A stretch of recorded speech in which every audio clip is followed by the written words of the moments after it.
Hello and welcome, dear viewers. Thank you so much for joining me on this calming journey through time.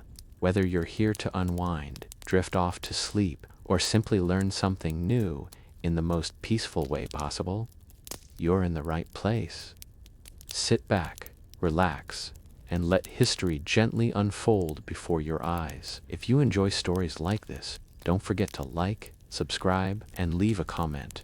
Your support helps bring more soothing tales to life. Now, let's begin today's tranquil adventure into the past. Augustus, then still known to many as Octavian, moves quietly through the throng. He is not yet the master of Rome, but he walks with purpose, tall and slender, with the taut energy of youth. Augustus's blue eyes miss nothing: the lines of anxious merchants, the sullen faces of veterans, the furtive glances of senators in deep conversation. His toga is of the finest wool, pure white and unadorned, a signal of ambition and restraint. On the opposite side of the forum, another group makes its way through the crowd. At its center walks Livia Drusilla, the 19-year-old daughter of Marcus Livius Drusus Claudianus. Livia is statuesque for a Roman woman, her posture upright and proud. Her hair is dark and carefully braided, set off by a circlet of simple gold. Her stola, a long tunic of shimmering white, is edged in golden thread and gathered by a rich purple sash at her waist. She holds her father's arm gently, but walks with an independent grace. Her eyes, an unusual clear gray, are observant and intelligent, flicking across the bustling forum with quiet curiosity. They pass near the rostra, the platform where orators address the city. Today, the shouts of senators echo in the air. Marcus Livius Drusus, Livia's father, pauses to speak with an acquaintance, pulling Livia into the shade of a marble column. Livia turns her head and scans the crowd. At that moment, Augustus pauses too. He studies the Senate steps, where a heated debate spills into the open. The words dictator, freedom, and Caesar's heir ripple through the crowd. Augustus's face is calm, but his jaw tightens at each insult hurled his way. He sees beyond the noise, scanning faces, measuring loyalties. Barely 19, the silk of her bridal tunic, the tunica recta, is white as milk, cinched tightly by a woolen belt knotted in the knot of Hercules. A symbol of fidelity, though the irony is lost on no one. Her veil, flammeum, blazes orange in the lamplight, its color chosen to evoke fire and sanctity, but to Livia it feels like a shroud. Around her, women bustle, her mother, aunts, matrons of noble houses, each whispering advice she can barely hear over the racing of her heart. The man she is to marry, Tiberius Claudius Nero, waits near the household altar. He is older by a decade or more, his face lined with the cares of politics, his hair thinning but well-groomed, his oiled for the occasion. His eyes dart not to Livia but to the entrance, wary, always watching. His tunic is stately, edged with the purple stripe of senatorial rank. He looks every inch the Roman patrician, a man who has survived too many shifting alliances. The pernuba, the matron who guides the bride, takes Livia's hand, leading her gently to the altar. Livia's mother weeps quietly. Livia keeps her eyes steady, jaw set, her mind racing. She remembers her father's words: "You do this not just for yourself, but for our family. The Claudii are proud, but Rome is prouder." Livia's thoughts drift to the man she saw in the forum, the one whose gaze was so clear, so pure. For a moment, she wonders what her life would be if she were allowed to choose. But there is no time for such reveries.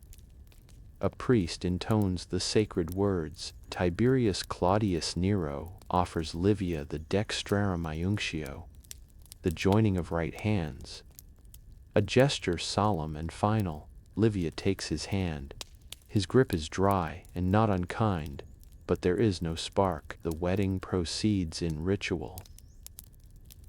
The offering of cake, the symbolic carrying of fire from her father's hearth to her new home. The guests watch with forced cheer, some whispering behind their hands. Everyone knows the political undercurrents. The Claudii were recently on the losing side of Rome's civil strife. This union is as much about survival as about tradition. As the final prayers are spoken, Livia's eyes sweep the room.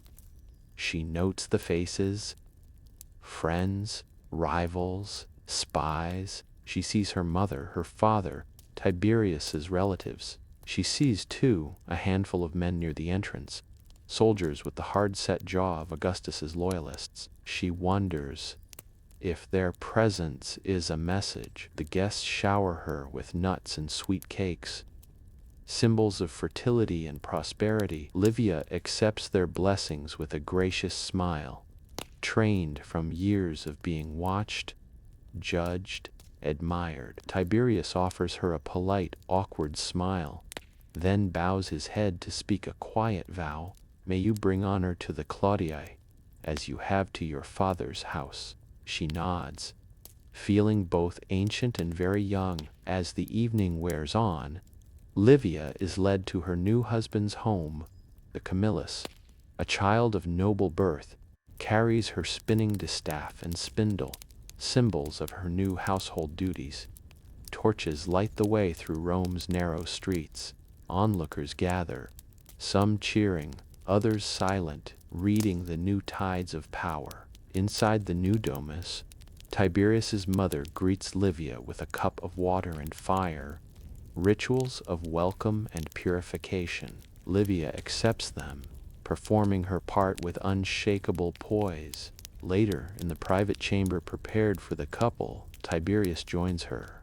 He speaks kindly but without passion, promising respect. Livia listens, silent, her mind turning to matters beyond her immediate fate. That night, as sleep evades her, Livia stares at the gilded ceiling, listening to Rome's distant hum. She recalls Augustus's eyes, the spark of possibility. She does not know what the gods intend for her, but she resolves that she will meet her fate with the strength and cunning that flows in her veins.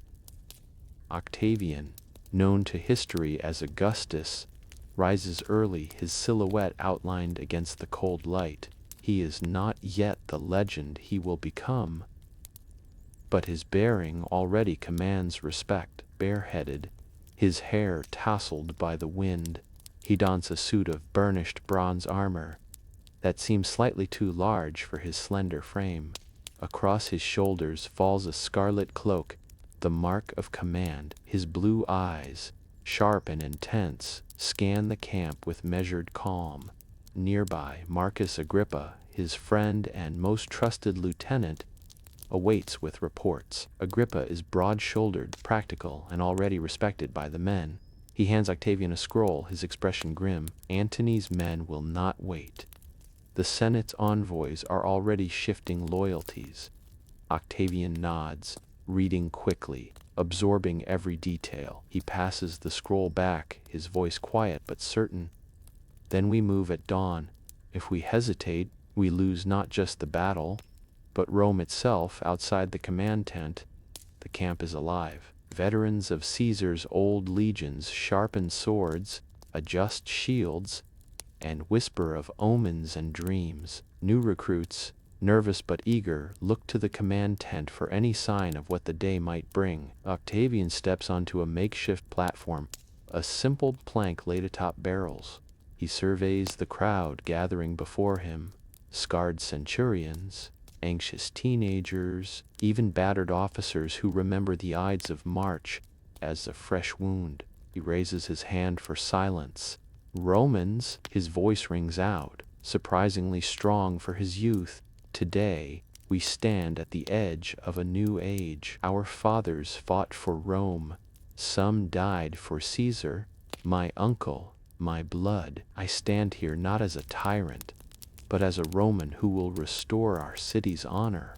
Murmurs ripple through the ranks. Octavian lets them settle, then gestures to Agrippa and the standard-bearer at his side. With me stands every man who loves Rome, every man who will not let traitors tear us apart. Follow me, not just for vengeance, but for the peace we all crave. Fight with me, and together we will heal Rome's wounds. A cheer surges from the soldiers.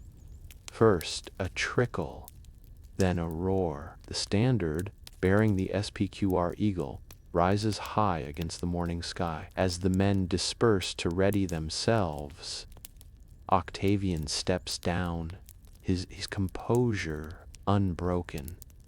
Agrippa claps him on the shoulder. "You speak like your uncle," he says with quiet pride. Octavian shakes his head, a brief smile flickering. "No, Caesar was a god among men. I am just Octavian, at least for now." He walks the rows of tents, pausing to speak with wounded veterans, encouraging young soldiers, promising land and citizenship to all who follow him. He listens to their fears, reassures them, and, with a few words, turns anxiety into resolve. Later, in the quiet before battle, Octavian retreats to his tent. He sits alone for a rare moment, contemplating the path ahead. He recalls the faces of those he's lost: his mother, his great-uncle Julius, friends fallen in civil strife. He allows himself a moment of doubt. Just a moment. Then, with the discipline that will define his reign, he rises, buckles his armor, and steps back into the light. The camera pans to the assembled legions. Standards flutter. The sunlight glints off thousands of shields. The air is thick with anticipation. Octavian rides to the front lines. The men fall silent as he passes. He nods to Agrippa, who rides at his right, and to Lucius, his loyal centurion, at his left. "Onward," he calls. And the march to battle begins. Behind him, as he rides out, some say the goddess Fortuna herself lingers in his shadow, her hand guiding his fate. Livia Drusilla sits at a carved wooden table, an array of scrolls spread before her. The morning light catches on her dark, intricately braided hair, illuminating the gold circlet nestled atop her head. Her stola, woven of fine white linen and edged in gold, rests elegantly over her shoulders. She is young but carries herself with an unmistakable poise, shoulders straight, hands steady, gray eyes sharp and thoughtful as she reads. A servant girl, Julia, hovers near the threshold, uncertain. Livia glances up and smiles, a quiet, reassuring smile that belies the tensions in the city and in her own life. She motions the girl forward. "Come, Julia. Don't be afraid," Livia says, her voice gentle yet authoritative. Julia steps closer, clutching a small tablet. "Mistress, there's news from your cousin. They say the markets are restless. Some blame the Senate. Others speak of Octavian." Livia listens without interruption. She nods thoughtfully, turning her attention to the scrolls. Letters from friends and family, accounts of the day's grain prices, a philosophical treatise from her tutor. She knows knowledge is power in Rome, and she wields it with quiet skill. "People fear change," Livia replies. "They always have. But change is the way of Rome. As for Octavian, he is a young man, not yet an emperor. Tell your father to keep his market stall open, but not to speak rashly. Words can be dangerous as daggers these days." Julia bows, visibly relieved, and scurries off. Livia sets her scroll aside and rises. She walks through the colonnade, her sandals tapping softly on the marble. Slaves and servants pause to greet her. She answers each with a kind word or a nod, never hurried, never harsh. In the kitchen, she inspects the day's bread. Pale loaves for her household, darker for the staff. and inquires after a sick maid, ensuring she receives broth and a visit from the physician. Her father, Marcus Livius Drusus, enters, his gait measured by age and the burdens of politics. He watches Livia as she dispenses order and kindness alike, his face caught between pride and worry. "You run this household with more wisdom than many senators run Rome," he remarks. Livia smiles, a rare warmth softening her features. Perhaps senators would do well to mind their kitchens more. She walks with her father through the gardens, their conversation drifting from household affairs to politics. She asks after his contacts in the Senate, his assessment of the city's mood. He speaks cautiously, wary of spies, but Livia gleans enough. Rumors swirl around Octavian, alliances shift as easily as the Tiber's flow, and nothing is certain except uncertainty. A sudden commotion draws her attention. A young slave boy has dropped a water jar, shattering it. Instantly, other servants freeze, bracing for anger. But Livia steps forward, kneels beside the boy, and helps him gather the pieces. "Accidents happen," she says softly, meeting his frightened eyes. "What matters is that you learn and try again. Go fetch another jar, and I'll show you the best way to carry it."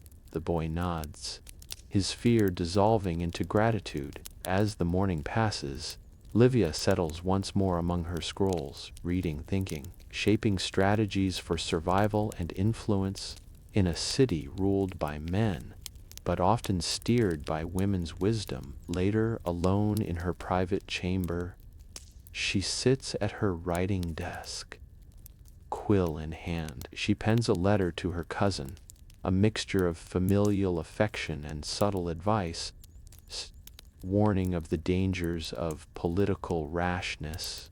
Her words are careful, each one weighted for its double meaning. A necessary art in Rome. She pauses, gazing out the window at the city's distant rooftops. The Forum is hidden by hills, but its pulse seems to reach her even here. Livia's expression is serene, but her mind is busy, calculating, planning, dreaming. In the closing moment, the scene widens. The villa glows in golden light, a haven of order and gentleness, held together by Livia's quiet strength. The debate grows more heated. Words like dictator, tyrant, traitor echo off the marble walls. Some senators invoke the Republic's sacred memory. Others whisper about vengeance and old debts. All the while, high on a narrow bench reserved for family observers, Livia sits with her mother. She is veiled as custom demands, but her eyes are sharp, taking in every gesture, every sideways glance. She knows her father's words are not just for the record, they are signals, pleas to allies, warnings to enemies. Livia watches Senator Piso as he confers with a shadowy aide. She notes Sulla's hand, trembling slightly with age, as he clutches a wax tablet. As the session continues, a commotion arises at the door. A young messenger, dusty from the road, bursts in with a sealed letter for the presiding consul. He whispers in the consul's ear, and the man's face darkens. "News from the east," he announces. "Antony and his legions have crossed into Greece." The balance of power shifts again. The chamber erupts. Some senators call for new levies, others for negotiations. The tension is palpable. Every word, every alliance could mean life or death for a family, a faction, or the future of Rome itself. Outside the Curia, the sun is blinding. Small groups of senators spill into the Forum, some debating hotly, others speaking in low, hurried tones. Livia's father is quickly surrounded by allies and enemies alike, each eager to shape the narrative. Livia descends the steps with her mother, her face calm, her mind racing. She notes who avoids her gaze, who offers polite smiles, who lingers in the shadows to eavesdrop. Later, in the privacy of their carriage, Livia's mother exhales in relief. Your father walks a knife's edge, any misstep. Livia nods, fingers curled around the folds of her stola. He knows. And so do I. That evening, the Drusus household hosts a small gathering. Just family and a few trusted friends. By lamplight, Livia listens as her father recounts the Senate's debates, emphasizing what was said and, more importantly, what was not. Octavian watches. So does Antony. Rome will not wait for us to choose sides forever. Livia listens, her thoughts churning. She senses the world changing, the future shifting on invisible hinges. Quietly, she resolves to watch, to learn, and, when the moment is right, to act. As the night deepens, a servant brings fresh news. Another rumor from the streets. More talk of alliances. Whispers that Octavian's men have been seen in the marketplace. Livia tucks the information away, filing it with everything else she's seen and heard. Rome's fate, she knows, will not be decided by swords alone. It will be shaped in the shadows, by words, by alliances, by those who listen carefully and act when the time is right. Augustus, still known as Octavian to most, arrives flanked by 2 bodyguards and the ever-loyal Marcus Agrippa. He is dressed simply for a man of his rank, a pale tunic beneath a dark blue cloak, a circlet of laurel resting lightly on his brow. The effort is deliberate. He hopes to appear as a humble supplicant rather than a rising lord. Yet whispers follow him, and eyes linger as he passes.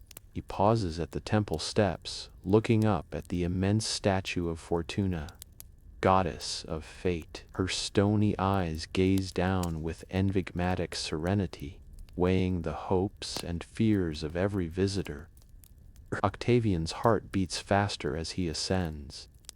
Today he seeks a sign. Elsewhere among the crowd, Livia Drusilla climbs the marble steps, her arm held by her husband, Tiberius Claudius Nero.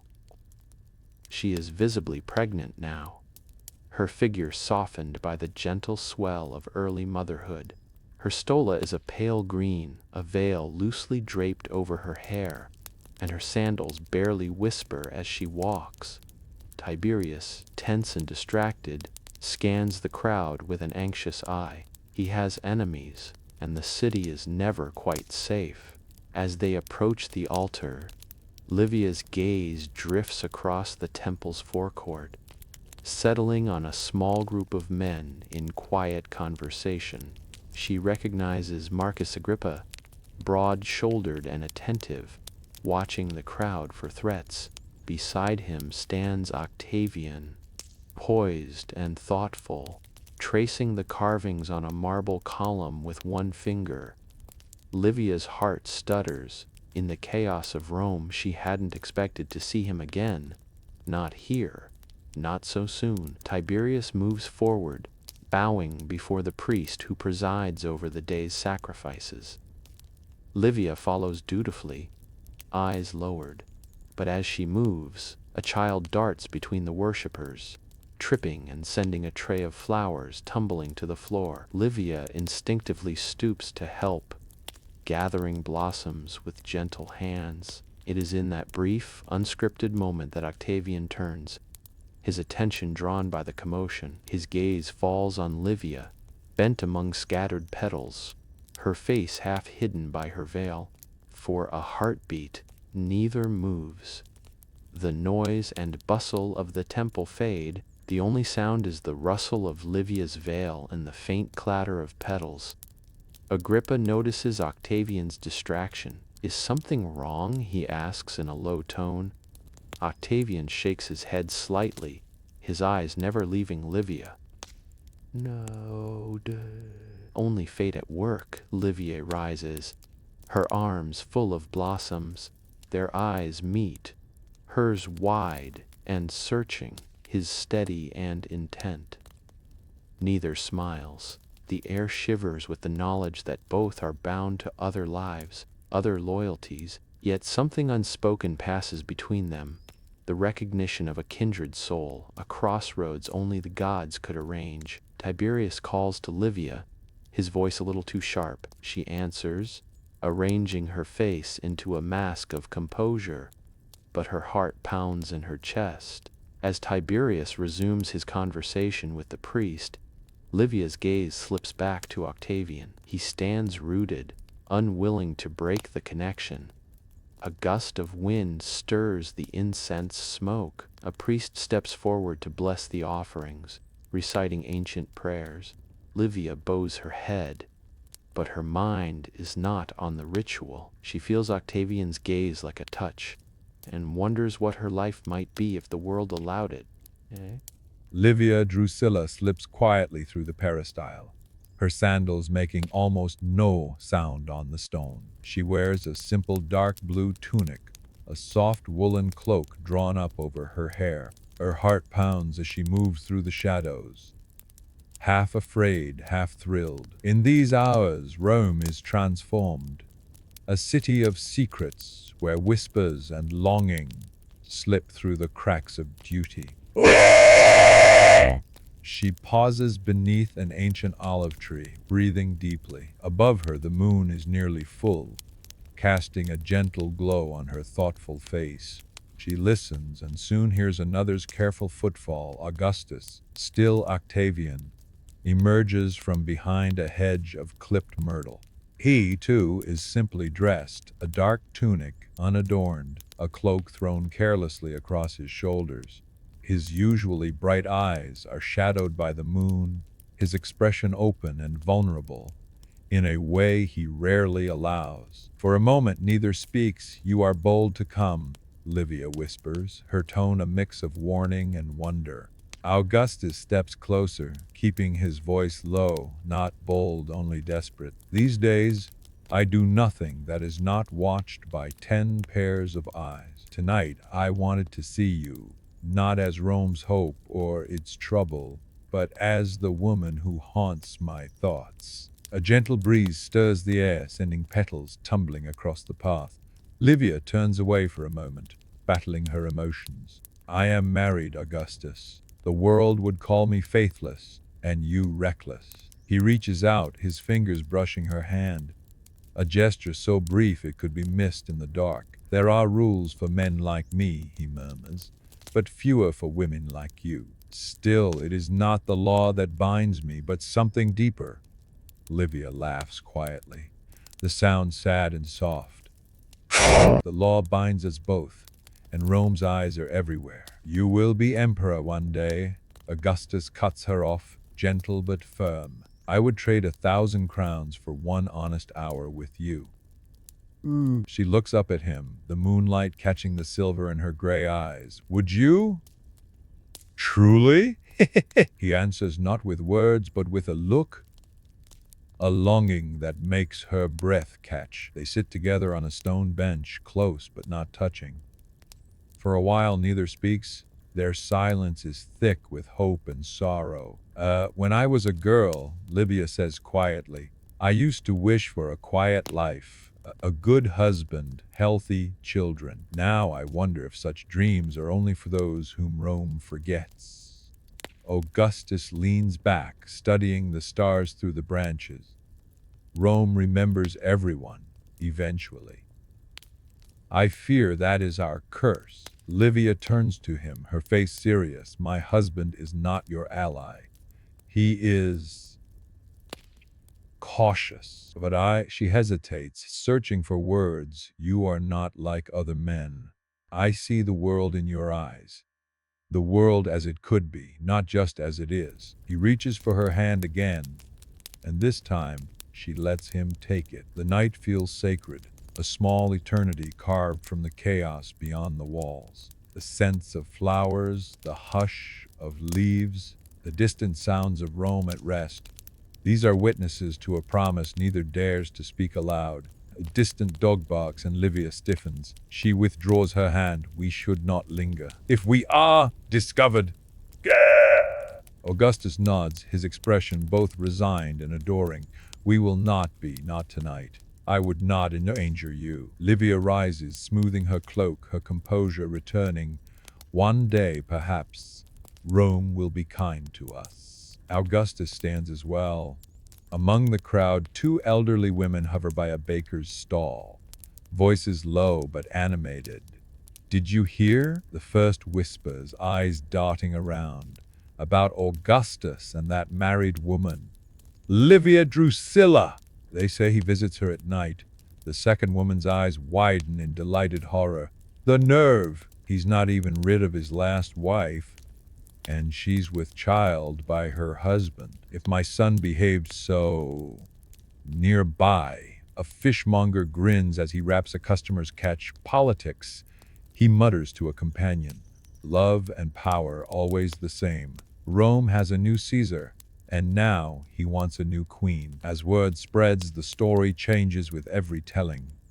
By noon, Livia is said to have left her husband. By evening, some claim Augustus has taken her into his own home. The streets are alive with rumor. Some speak with envy, some with scorn, others with sly admiration for Livia's daring. At her family's villa, Livia paces a shaded corridor, the fabric of her stola whispering against the stone. Her mother rushes in, worry etched into every line of her face. Livia, do you know what they're saying about you in the streets? About us. Livia turns, voice calm but steely. Mother, the city loves gossip more than truth. Let them talk. I cannot live by the measure of their whispers. But even as she says it, her hands tremble. She glances at her own reflection in a polished bronze mirror and sees the storm gathering behind her eyes. Across the city, Augustus stands at the threshold of his own home, facing a delegation of stern-faced senators and family elders. They come with warnings and advice to rant. You risk your position. A woman still married? The people will never accept it. If you mean to rule Rome, Octavian, you must appear above reproach.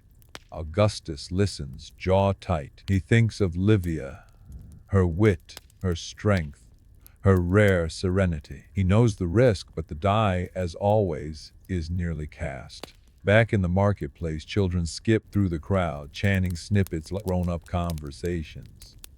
They only half understand. Livia loves Augustus. Livia loves Augustus. Vendors shake their heads, but secretly delight in the distraction from daily cares. That night, Livia's husband, Tiberius Claudius Nero, returns home later than usual. He is quiet, his face a mask of dignity over pain. He stands in the doorway, watching Livia as she arranges scrolls on a table. They say you meet Octavian, he finally says. She does not flinch, meeting his gaze, do they? And do you believe them? He sighs, weary. It does not matter what I believe. It matters what Rome believes. He turns and leaves her alone with the weight of his words. The days blur with tension. Livia finds herself the subject of open stares and whispered conversations at every gathering. At one banquet, a noble woman leans close, a false smile on her lips. How fortunate you are, Livia, to have captured Rome's most promising young man. Tell me, what is your secret? Livia smiles coldly. Perhaps you should ask the gods, or your own husband. The table falls silent, and conversation shifts, but the undercurrent remains. Even those who pity Livia's plight wonder at her poise. She walks Rome's streets with her head high, refusing to cower before rumor. Yet each night, alone in her chamber, she feels the walls closing in. The scandal has made her both powerful and vulnerable.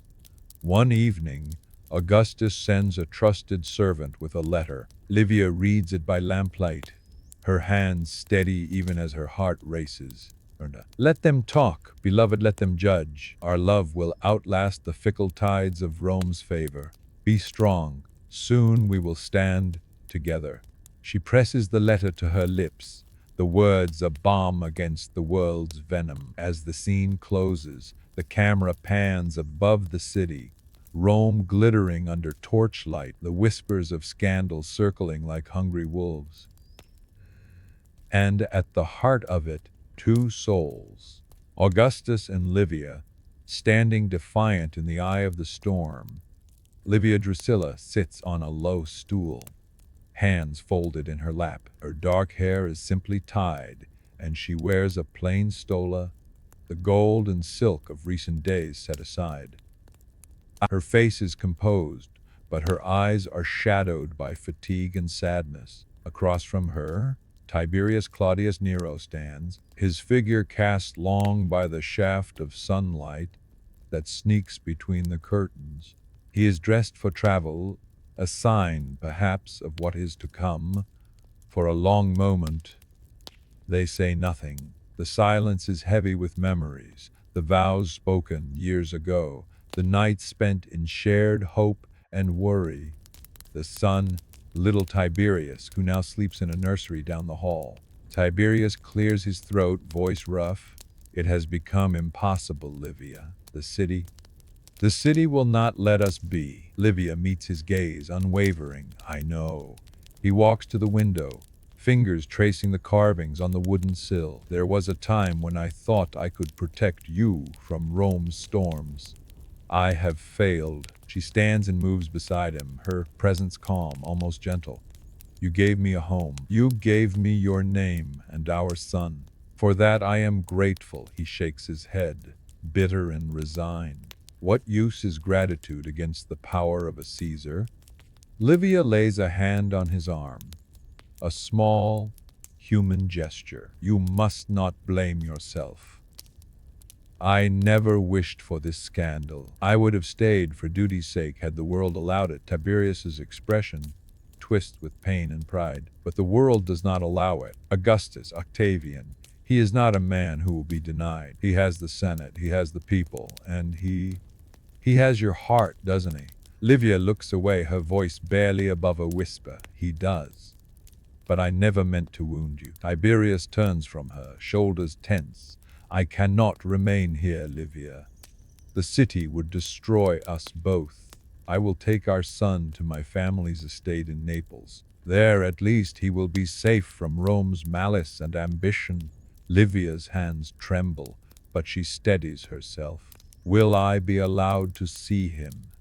He hesitates, struggling between hurt and compassion. You will when the city is quieter, when eyes are elsewhere. I promise you that. A single tear traces down Livia's cheek, quickly brushed away. She kneels and gathers a few of her son's toys. A carved wooden lion, a painted ball, arranging them neatly in a linen bag. The rituals of parting give her strength. Servants hover at the threshold, uncertain. Livia's mother enters quietly, embracing her daughter, her eyes brimming with sorrow and pride. You have chosen your path, child. Rome's greatest women have always done so, no matter the cost. Livia nods, her voice steady once more. I did not seek this destiny, but I will not run from it. The hour comes. Tiberius lifts their sleeping son in his arms. Livia bends and kisses the boy's forehead, breathing in the scent of innocence one last time before the world changes. Be strong, little one, she whispers. Tiberius gives Livia a final look, full of regret, but also of something like respect. May the gods watch over you, Livia.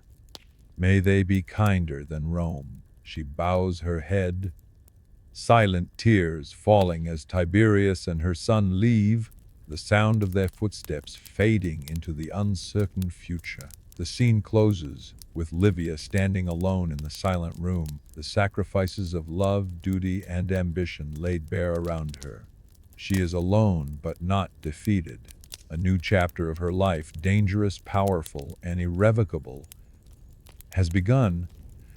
Augustus, no longer just Octavian, but now the man on whom Rome pins its fragile hopes, stands at the center of the colonnade. He is resplendent in a new white toga, its purple stripe more vivid than ever, a golden laurel crown resting lightly on his brow, his bearings confident but sincere, blue eyes flickering with emotion as he waits. Livia Drusilla enters, escorted by her father.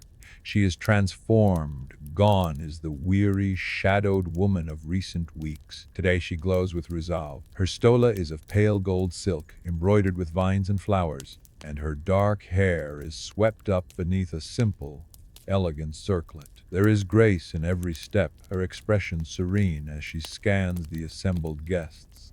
The crowd's whispers ripple like wind through wheat. Some express outrage at the rapidity of the union. Barely months since Livia's divorce, with her infant son still in her arms. Others marvel at her composure and the boldness of Rome's new princeps. There is gossip, jealousy, admiration, even awe. For all it is clear, a new power couple is being forged before their eyes. The priest steps forward, his voice ringing clear.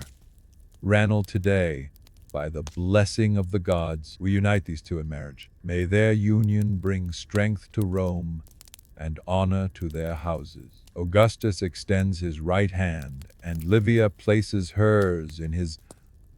A joining of equals, watched by all. The gesture is simple, but its significance resounds. Augustus's fingers close warmly over hers, and she returns the pressure, her gaze unwavering. Do you accept this man, Livia Drusilla, to be your husband in the eyes of the gods and Rome? She nods, her voice steady and strong.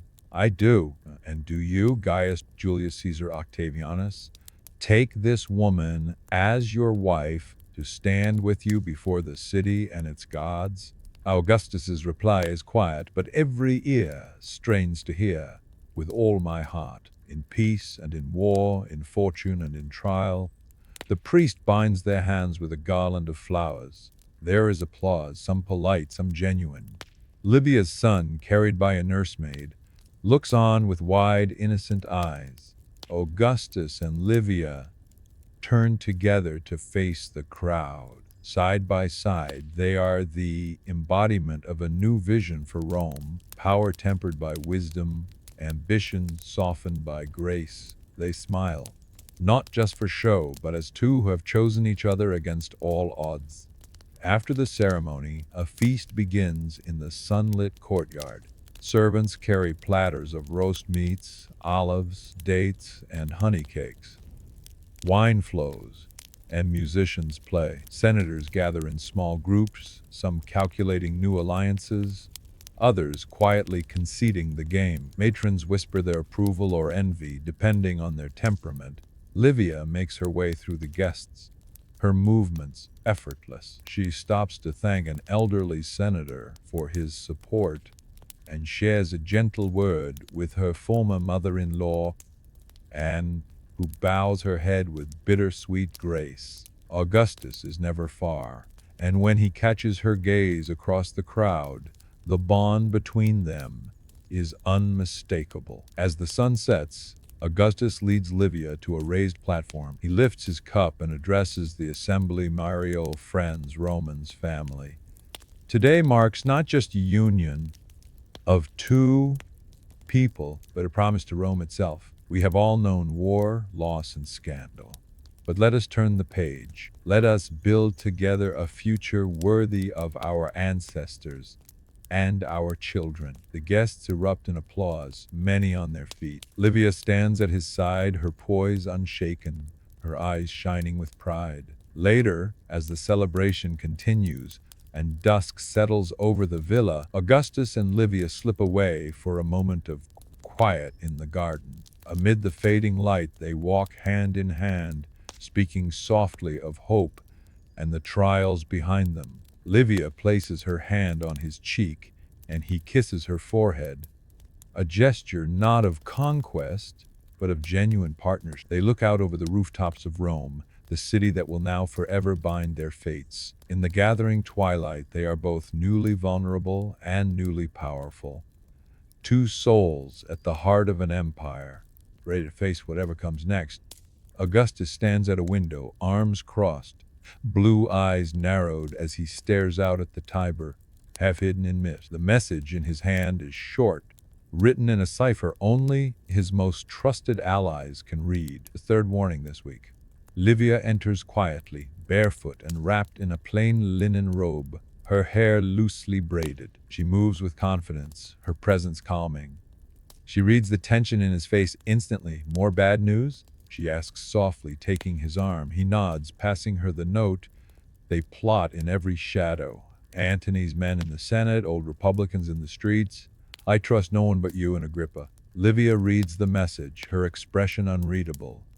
The city is full of frightened men, powerless men. That is when they are most dangerous. Augustus's jaw tightens. I should have struck harder, earlier. Each time I show mercy, another dagger waits. Livia touches his hand gently.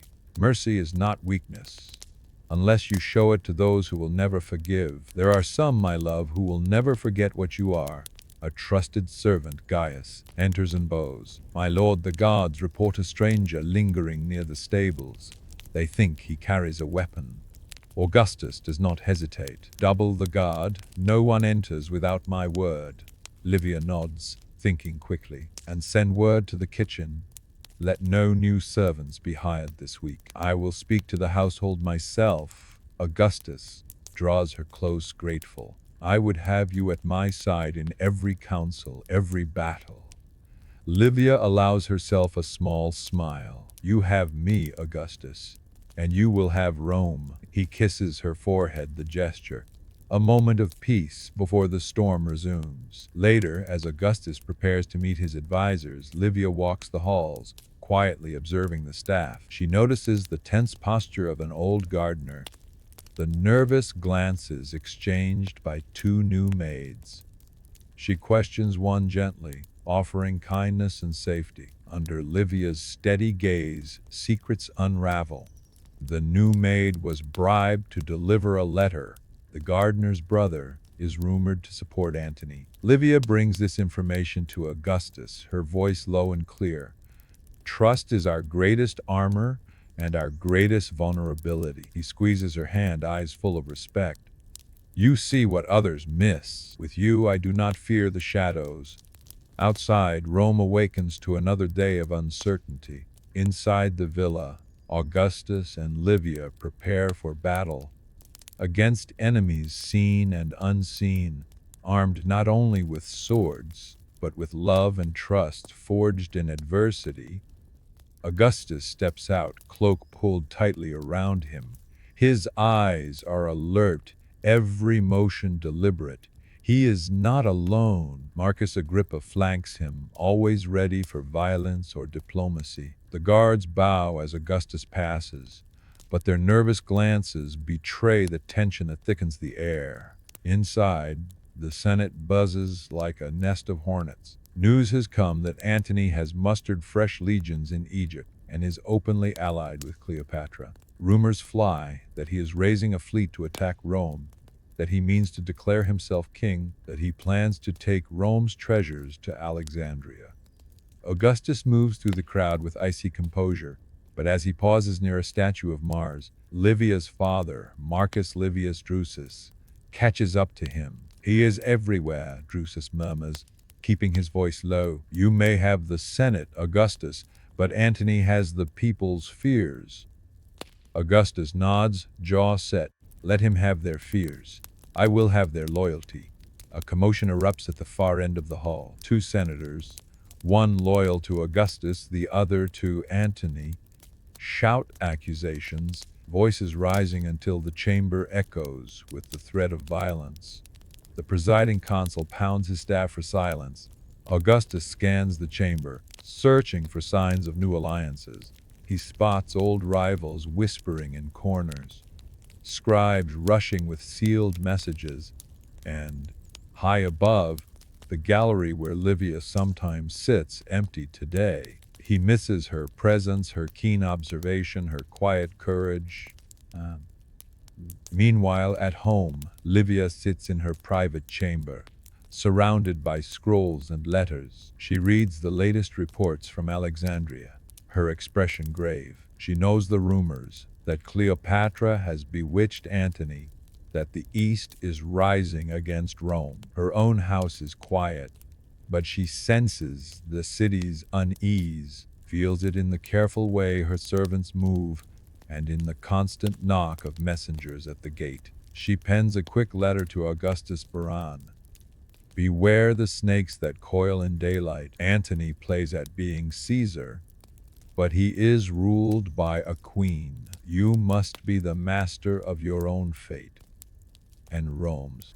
She seals the letter, entrusting it to a fleet-footed page. Back in the Senate, Augustus is summoned to a private council. Inside a small chamber hung with faded banners, he meets with Agrippa and a handful of loyal senators.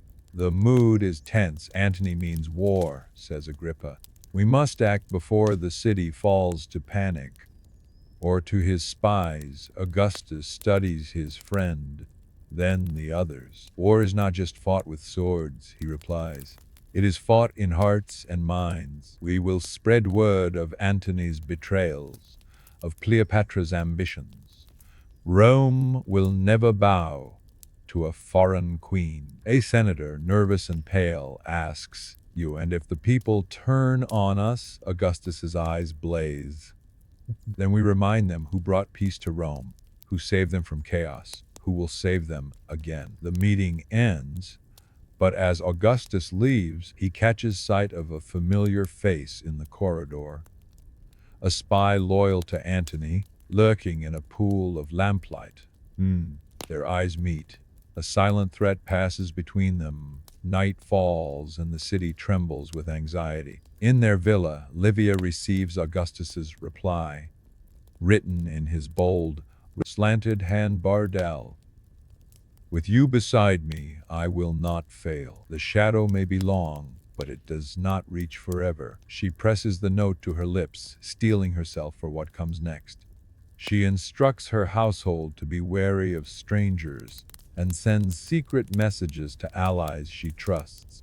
As rain begins to fall, thunder rolls over the rooftops. In the flicker of lightning, the outlines of the coming war are revealed, lines drawn not just on maps, but in the hearts of Rome's greatest and most dangerous citizens.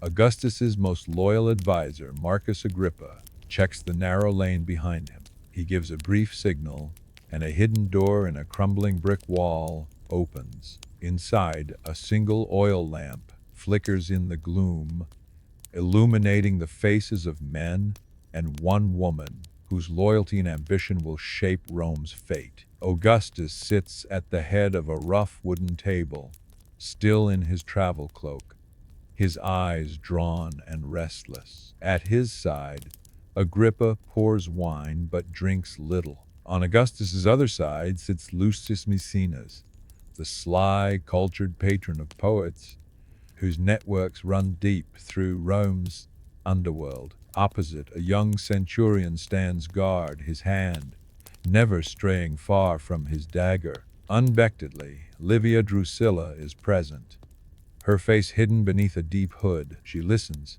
silent but alert, her presence a sign of how much Augustus now trusts her wisdom, even in the darkest corners of power. The meeting begins in whispers. Antony's agents met with two of our grain merchants. Maecenas reports they offered double the price for every sack bound for Alexandria.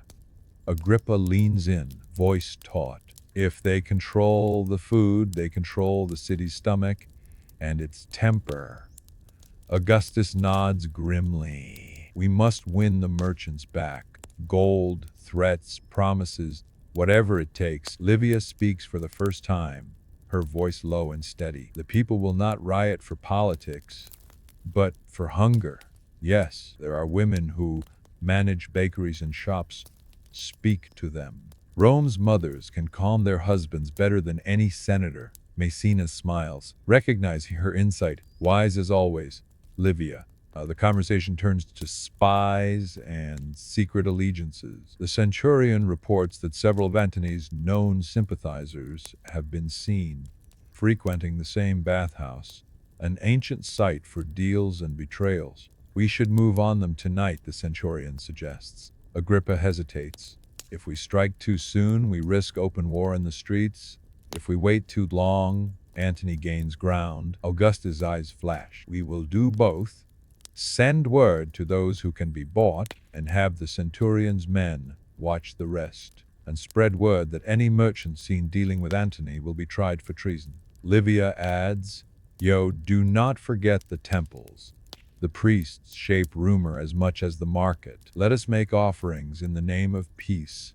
Remind the people who keeps the gods' favor. The group murmurs agreement. They review more messages, rumors from Alexandria, intercepted letters from Cleopatra, a warning that a member of the Senate has been bribed to poison Augustus's wine. Maecenas raises his cup, toasting darkly Lem to surviving the night. As the council breaks up, Agrippa and Augustus walk Livia back through the winding streets. She pulls her hood closer, but her eyes are bright, brimming with dangerous intelligence. Are you afraid? Augustus asks her softly, pausing at a crossroad lit only by the moon. She smiles, wry and fearless. Only of what happens when fools rule Rome. As long as you fight wisely, I do not fear. He takes her hand, briefly but with meaning. Then I will fight and win. For you and for Rome. As the group disperses, a distant rooster crows, signaling the coming dawn. The secret council has ended, but the war for Rome's soul has only just begun. Inside the villa, Augustus sits alone at a desk covered in wax tablets and sealed scrolls. His face is drawn, shoulders heavy beneath a simple tunic. Even now, after so many battles, the true cost of power weighs on him. A knock interrupts the silence. Marcus Agrippa enters, looking troubled. He brings news. One of Augustus's closest lieutenants, Lucius, has been caught passing messages to Antony's agents. He swears it was under duress, Agrippa says. His family was threatened. He begs your mercy. Augustus's expression is carved from marble. He stands and paces the length of the room, eyes dark with anger and sorrow. He was my friend, my comrade. Agrippa bows his head. I know, but the men are watching. If we show weakness now... Livia enters quietly, bringing a calm presence. She has sensed the unrest from the courtyard, where servants gossip and the guard's step is unusually stiff. If you punish Lucius too harshly, she says gently, the others may turn against you from fear. But if you forgive too easily, you invite more betrayal. Augustus listens, torn. The villa is now full of silent, watching eyes. Every servant, every guard, every ally, waiting to see what the princeps will do. Later, in a small, torch-lit chamber near the villa's inner courtyard, Augustus confronts Lucius. The man kneels, trembling, sweat glistening on his brow. You fought with me at Philippi, Augustus reminds him, voice flat. You bled for Rome. Why betray me now? Lucius chokes out his answer. They threaten my children. I am sorry, my lord. I could not choose. Augustus looks at Agrippa, then Livia, who stands in the shadows, silent but watchful. You chose to survive, Augustus says, but in Rome, sometimes the price of survival is everything else we value. After a long pause, he spares Lucius's life, but banishes him from Rome, stripping him of rank and sending his family into exile. Safe but forever marked by disgrace. The sentence is swift, public, and final. The villa's household learns of it before noon. Some weep for Lucius, others mutter that he got off lightly. The lesson is clear. Augustus rewards loyalty but cannot abide betrayal, not even from those he loves. That afternoon, Augustus sits with Livia in the shade of a fig tree. He is quiet, exhausted. Did I do the right thing? He asks her, voice raw. Livia reaches for his hand. There is no right in war. Only what allows you to survive until peace. Your men must trust you to be just but also merciful. That balance is why they follow you. He squeezes her hand, grateful. You see what I cannot. I do not wish to rule through fear alone. She smiles softly. And that is why you will win, because you remember the cost of every sacrifice, even when you cannot escape it. As dusk falls, Augustus watches his household gather for the evening meal. There are fewer smiles tonight, more wary glances, but the line between loyalty and survival has been drawn more sharply than ever. And in the quiet, Livia stands beside him, offering the strength of her counsel and the steadiness of her presence, reminding him that even a princeps is never truly alone unless he chooses to be. The sun is bright, and in its light, Livia's presence seems to steady everyone around her. Her gold-edged stola is immaculate, her dark hair pinned in an elegant twist. She is neither hurried nor idle. Her gray eyes move from face to face, catching even the smallest details. An anxious servant, a senator's impatient tap of the foot, the way a messenger hesitates before delivering news. In a shaded corner of the peristyle, a group of noble women has gathered. Voices low, eyes sharp, rumors swirl. Antony's fleet is growing, grain shipments are threatened.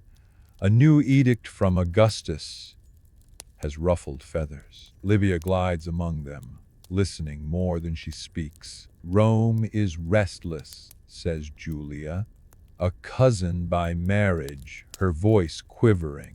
If the ships do not arrive soon, there will be riots. Livia's voice is calm, unhurried. The people will not starve while I have anything to say. Already, I have sent for extra grain from Sicily. The priests will make a public offering for peace. And you, she fixes Julia with a steady look, must speak to your husband's clients. Assure them that order will prevail. The women listen, comforted and a little awed by her assurance. Afterward, Livia moves to the kitchen, inspecting supplies and instructing the steward. She finds a baker's boy hiding in the shadows, his eyes red from crying.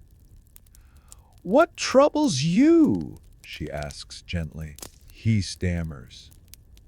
My mother says there's not enough flour for bread. She's afraid of what will happen if the mobs come.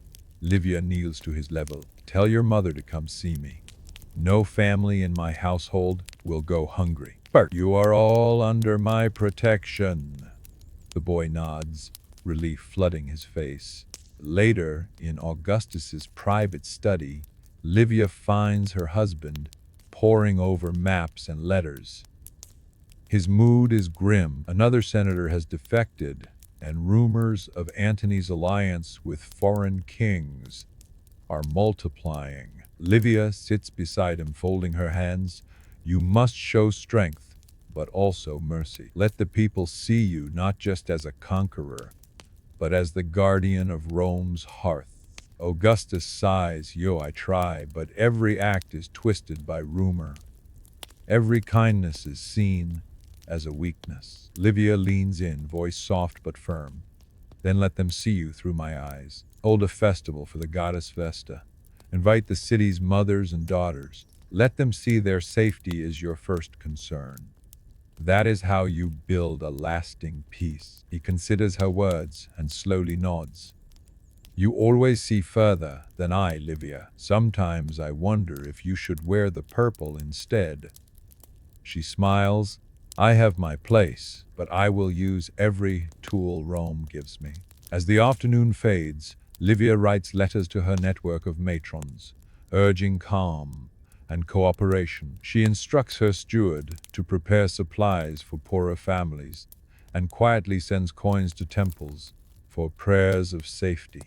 In the evening, Augustus announces the festival Livia proposed. Word spreads quickly, first through noble houses, then down to the streets. The city, tense only hours before, begins to relax.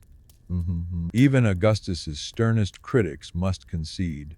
The hand that rocks the cradle still shapes the destiny of Rome. As night falls, Livia walks the gardens with Augustus. He offers his arm, his gratitude clear. Rome owes you more than it will ever know, he says quietly.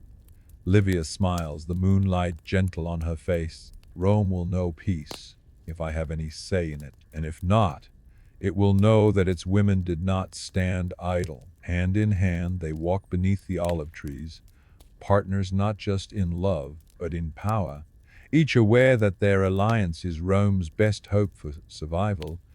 Augustus stands by the entrance, his armor newly polished, a red cloak clasped at his shoulder.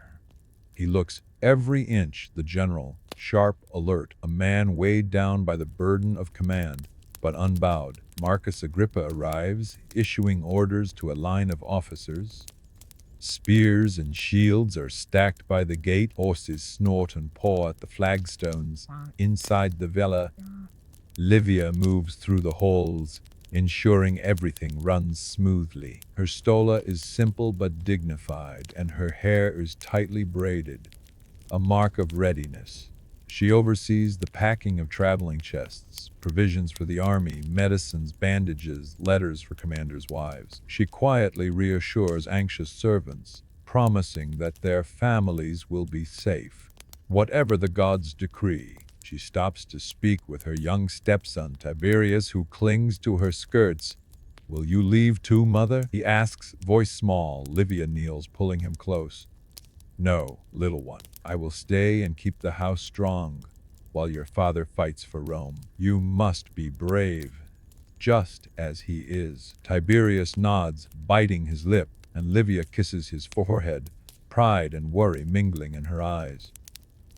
As the sun rises higher, Augustus convenes his commanders in the triclinium. Maps are unfurled across a marble table, pebbles and bronze coins marking enemy movements. Agrippa points to the coastlines where Antony's fleet has landed. "We must move quickly. His ships have the advantage, but we control the grain routes." Augustus nods, then turns to Livia, who stands near the door, watching. "You know every family in the city," he says quietly. "If unrest breaks out, you must hold Rome together. Can I trust you to do that?" Livia meets his gaze, her voice calm. "You can trust me and all the women who look to me. We will hold the city for you." A brief, wordless understanding passes between them. Augustus knows he can depend on her, not just as wife, but as the hidden linchpin of his rule. Later, the household gathers in the courtyard for a blessing. The priest sprinkles water over the assembled soldiers, servants, and family members, chanting prayers for victory and safe return. Livia leads the women in song, their voices rising above the clangor of arms. A song of hope and endurance. Even the most hardened veteran feels its power. Before Augustus departs, he draws Livia aside beneath a laurel tree. "If I do not return," he begins. She stops him with a fierce look. "You must return. Rome needs you." "I need you," he embraces her, letting his guard down for a moment. If I win, it is because you kept my spirit alive." She presses a small token, a silver ring, into his hand. "For luck, for love. Bring it back to me." He kisses her brow, then turns away, mounting his horse in a swirl of red and bronze. The gates open, and the legion begins to move, a river of steel and resolve flowing out into the city. As the sound of marching feet fades, Livia watches from the steps. Her face is composed, but her knuckles are white on the banister.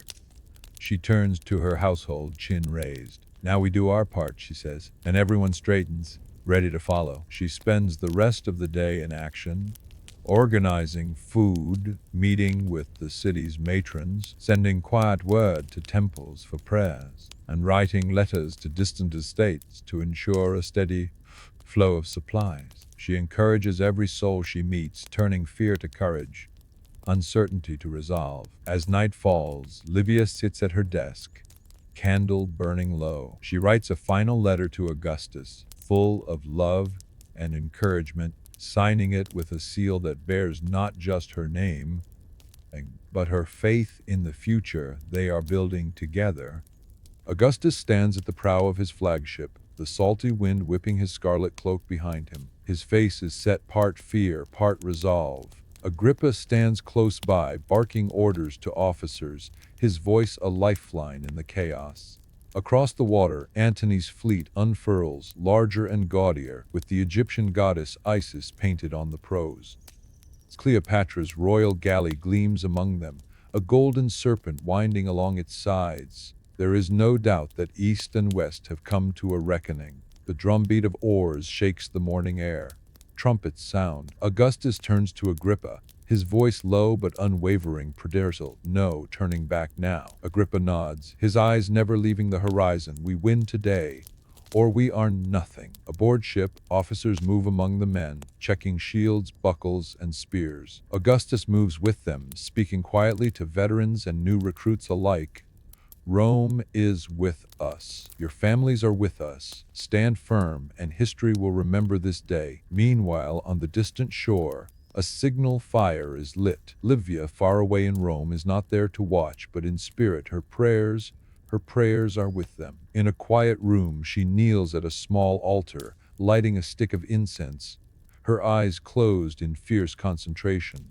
She whispers prayers to Mars for victory, to Juno for protection, to Vesta for the safety of all who wait at home. Back at sea, battle is joined. The water explodes with arrows and flaming pitch. Ships ram and lock together with groaning timbers. Augustus's vessel narrowly avoids a barrage of burning oil. Agrippa's fleet presses hard, using clever tactics to outmaneuver the heavier Egyptian ships.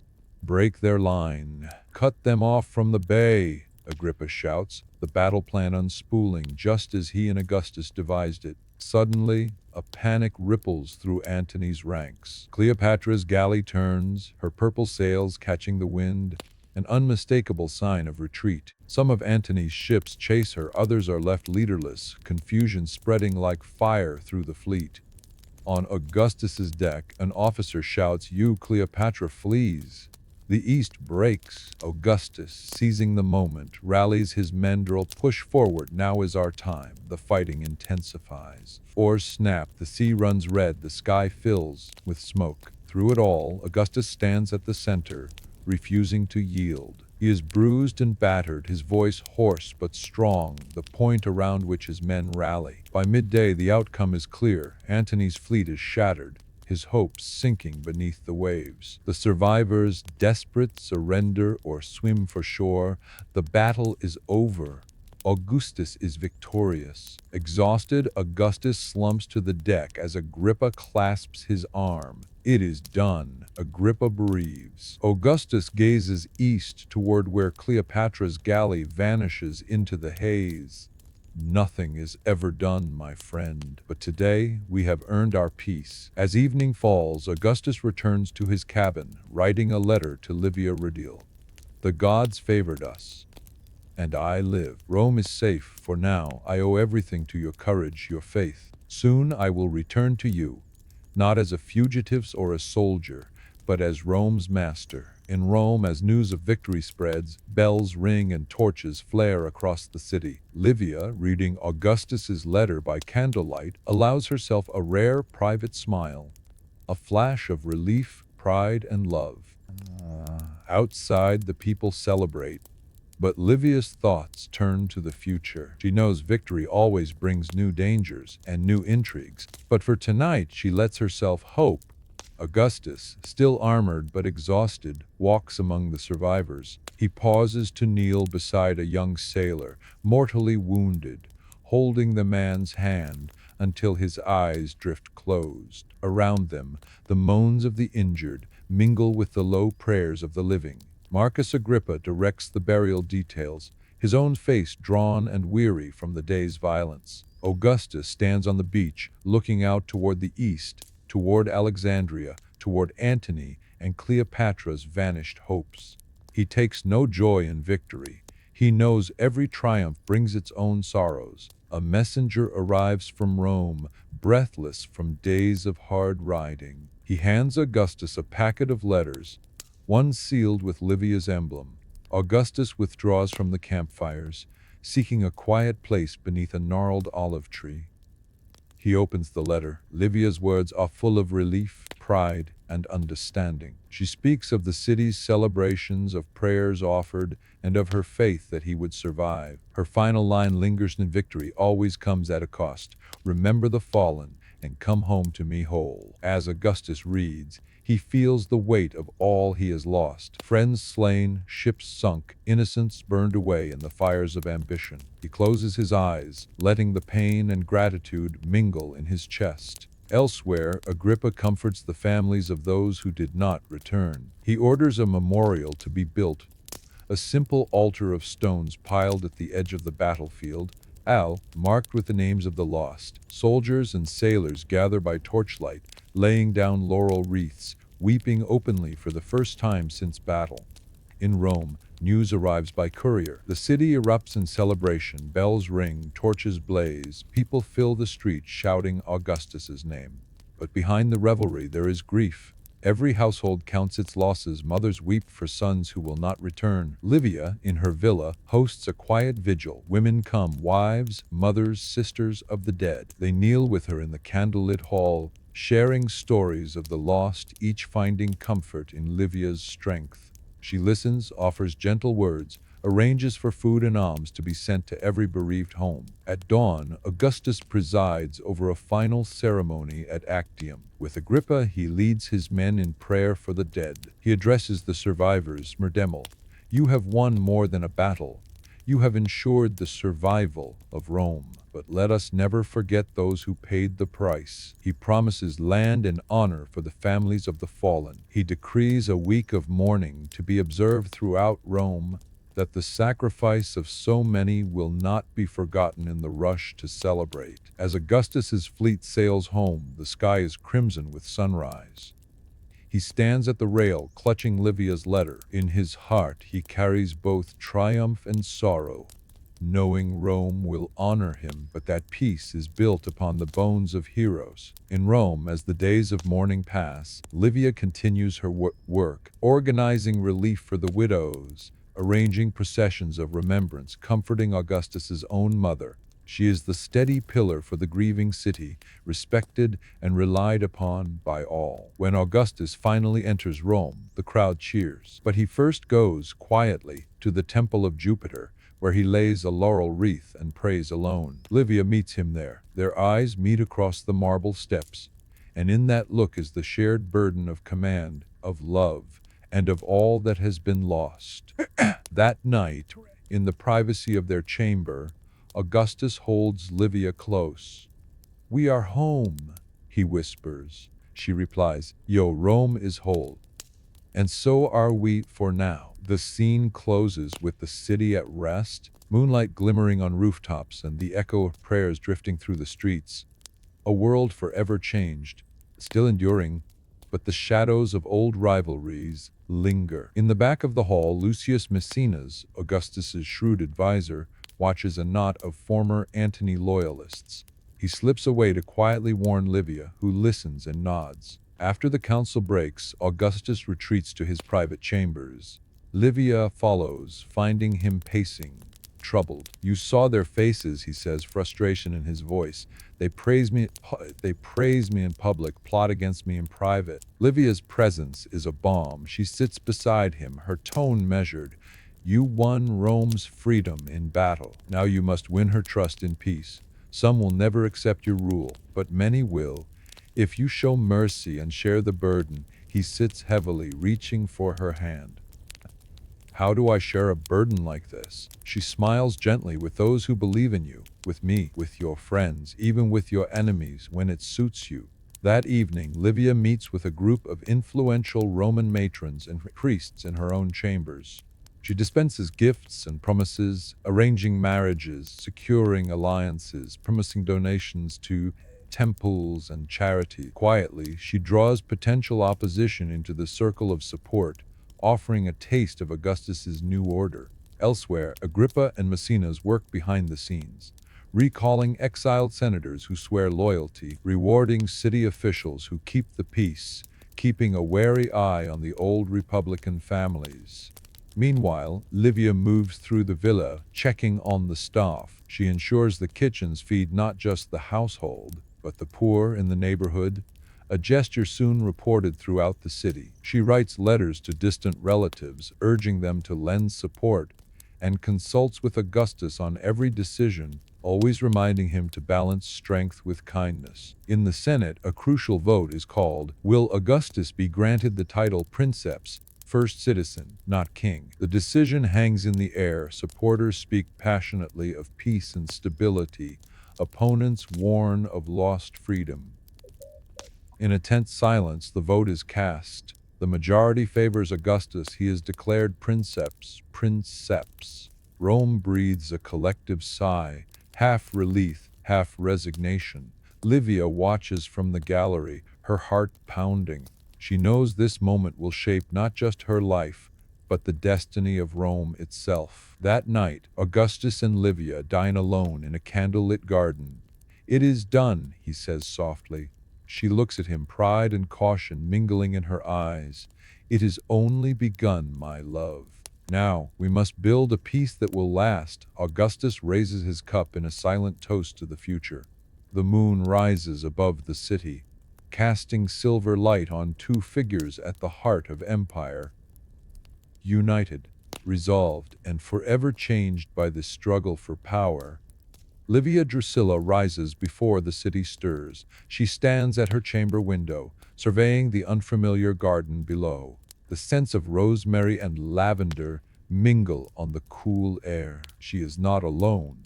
In a smaller bed nearby sleeps her young son, Tiberius, curled with his thumb at his cheek, a living reminder of the life she left behind. On the far side of the villa, Augustus, now her husband, greets the dawn as he always has, in quiet prayer at his ancestors' shrine. Livia's maid, Antonia, helps her dress. Today she chooses a pale green stola, simple but elegant, her hair braided and woven with a new gold pin.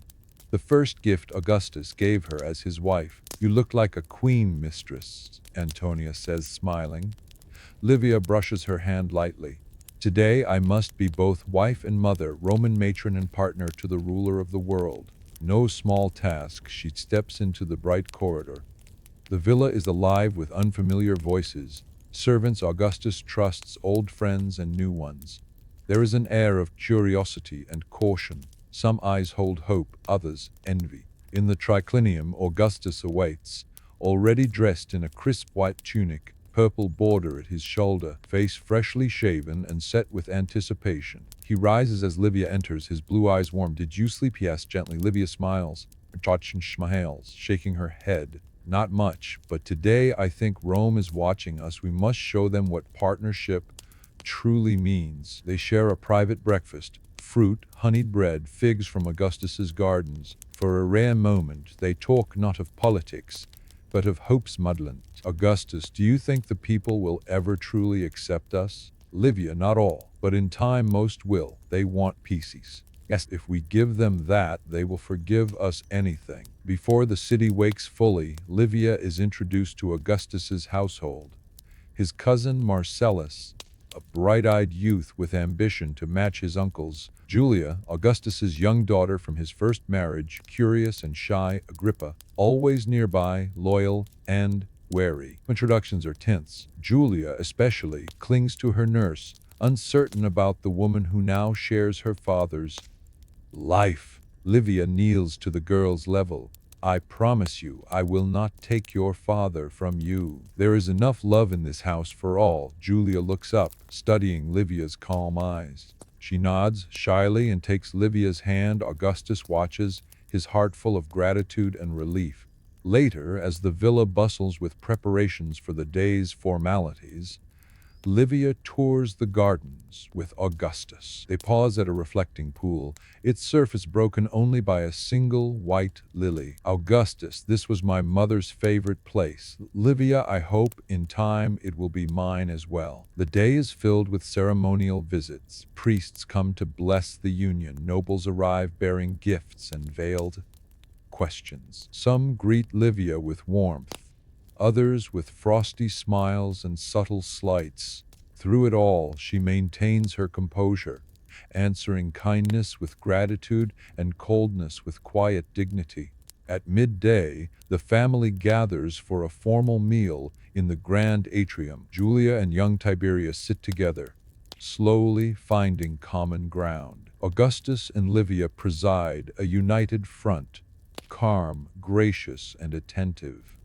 When the crowds finally thin and evening approaches, Augustus and Livia find a moment alone in the garden, the first stars emerging above Rome's rooftops. He takes her hand. "Thank you for your patience, your grace, and your courage." She leans in, resting her head on his shoulder. "Thank you for trusting me with your home, your children, and your heart." They watch the city lights together, the partnership that will shape an empire just beginning. Livia Drusilla sits on a bench, her stola rippling in the breeze, as she watches the children play. Young Tiberius, still shy in his new home, stands apart at first. Augustus's daughter, Julia, full of curiosity but wary of change, glances at him uncertain. Livia calls them both. "Come, help me feed the fish." The children approach slowly, each clutching a handful of crumbs. At the edge of the reflecting pool, Livia kneels between them. "When I was a girl, I believed fish understood secrets whispered in their pond.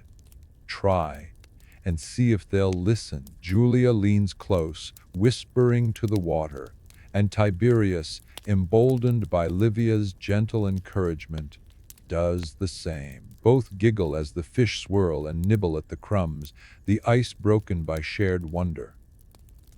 Livia smiles, relieved. She knows trust will take time, but this is a beginning. Inside the villa, Augustus discusses the daily schedule with the chief steward. The blended household is a challenge. Different routines, competing loyalties, servants uncertain about new hierarchies. "There must be no difference in the way my children and Livia's are treated," Augustus commands. "One family, one future." Livia later joins him in the study. They review the household ledgers together, her insight revealing gaps in the steward's plan. "Julia and Tiberius should have lessons together," Livia suggests. "Let them learn from the same tutors. Greek, Latin, music." Rivalry fades with shared knowledge. Augustus nods, seeing the wisdom. "You see things I miss, Livia. You always have." In the afternoon, a formal meal brings everyone together. The atmosphere is tense at first. Tiberius fidgets, Julia pushes her food. Augustus begins a story from his own childhood, describing a runaway goat and the chaos it caused.